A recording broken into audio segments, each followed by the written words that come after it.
Simulador de colisões. A gente tem uma classe bola, que basicamente tem todas as características e funções principais da bola.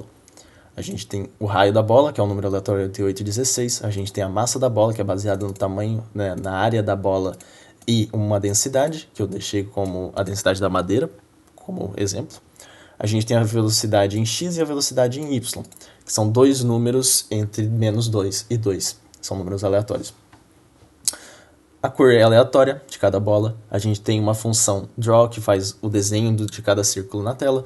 A gente tem a função move, que faz as bolas se moverem baseados na velocidade. Então a posição varia baseada na velocidade em cada componente. Wall collision, que é uma função que não vai permitir com que as bolas saiam das bordas da tela, né? Elas vão ficar limitadas às bordas da janela. Baseado que as colisões são 100% elásticas e a parede tem massa infinita. Isso faz com que quando uma colisão ocorre com as paredes, né? Isso vale tanto para a parede do lado direito e esquerdo quanto a de cima, a componente do momento linear perpendicular à colisão é invertida. Isso faz com que quando elas batam, elas reconstituem e voltem para dentro da janela. Tem uma parte do código também que não permite com que a bola entre dentro da parede ou atravesse a parede, né? Sempre quando tem uma colisão, ou realmente atravessou, por exemplo, ela vai ser retornada ao momento de colisão, né? A posição de colisão. Ball spawn é uma função que vai fazer com que cada bola receba uma posição aleatória e que não esteja ocupada. Então não vai ter uma bola entrando dentro da outra logo no começo. É uma função sweep prune, que é uma função para otimizar. Em vez de calcular a colisão para todas as bolas, eu calculo apenas para as bolas que podem realmente ter uma colisão. Então ela me retorna uma lista com todas as possibilidades. Collision detection vai ser a principal. É a função que faz a colisão e calcula, né, realmente os momentos, as velocidades. O que ela faz? Ela pega as bolas que podem ter colisão, testa se teve uma colisão. Se teve uma colisão, ela começa o cálculo usando projeção de vetores, basicamente, né? Baseado nesse PDF do Chad Bershock, a gente consegue pegar uma colisão de duas dimensões e fazer as contas sem usar trigonometria, é o próprio nome do artigo, né? A gente pega as contas padrões, né, de conservação de energia cinética, de conservação de momento linear, e a gente começa a mexer com os vetores da colisão. Então, a gente vai pegar o vetor normal e um vetor tangencial à colisão.